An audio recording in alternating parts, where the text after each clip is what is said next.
related world politics, current ongoing global issues like tension between Iran, Israel, Russia, Ukraine, Taliban government and Russian government.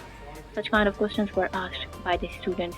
Mr. Fedorov appreciated all the questions and said, "Good questions, students." Mr. Asghar Ali Dashti, chairman of IR department, delivered vote of thanks to the guests and participants, and all the teachers, students, and Mr. Fedorov with his team went out for group picture. The seminar was end with a great experience.